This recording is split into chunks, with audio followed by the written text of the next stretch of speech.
নমস্কার বন্ধুরা, মোহনা রান্নাঘরে আবার একটা নতুন রেসিপি নিয়ে চলে এলাম পিঠের।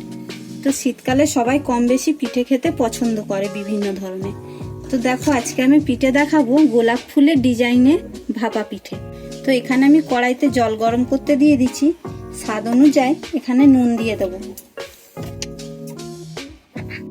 এখানে আমি চালের গুঁড়ো দিয়ে দেবো, দিয়ে এটাকে আমি ডো তৈরি করে নেব।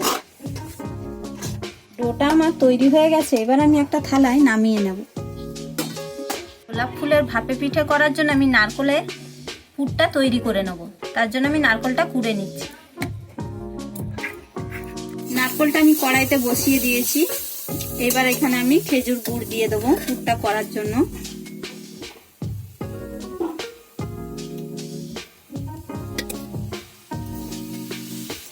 পুরটা আমার রেডি হয়ে গেছে, এবার আমি কড়াই থেকে নামিয়ে নেব।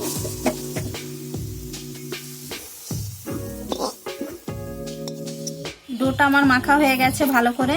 এবার আমি ছোট ছোট লেচি করে নেব। খুব একটা ছোট করব না, খুব একটা বড়ও করব না।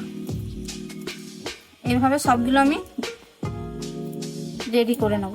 এভাবে একটা বড় ডো নিয়ে রুটির মতো বড় করে বেলে নিতে হবে। শুকনো তার মধ্যে চালের গুঁড়ি দিতে হবে, নালে বেলা যাবে না। বেলা হয়ে গেছে, এবার আমি একটা গ্লাসে করে এভাবে ছোট ছোট করে গোল গোল করে বার করে নেব।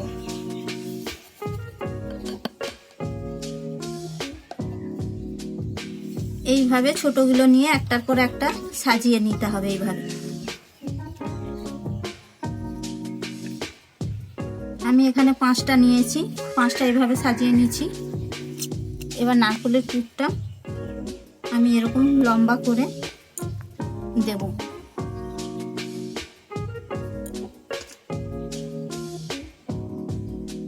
এইভাবে আস্তে করে আলতোভাবে ধরে আস্তে আস্তে দু ভাঁজ করে নিতে হবে।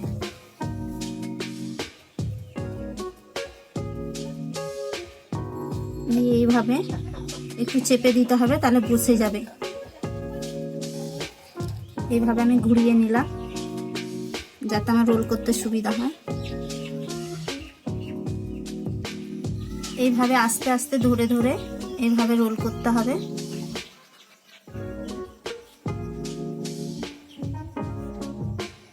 দেখো বন্ধুরা, কত সুন্দর গোলাপ ফুলের পাপড়ির মতন লাগছে একদম দেখতে।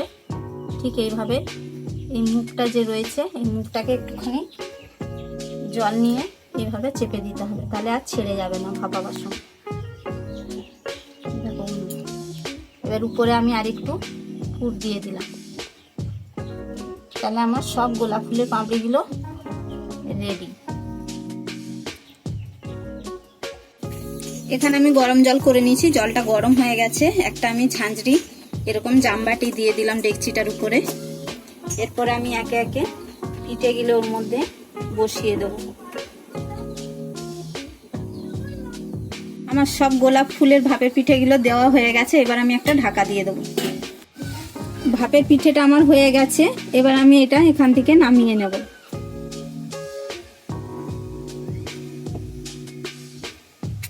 গোলাপ ফুলের ভাপের পিঠে আমার রেডি হয়ে গেছে।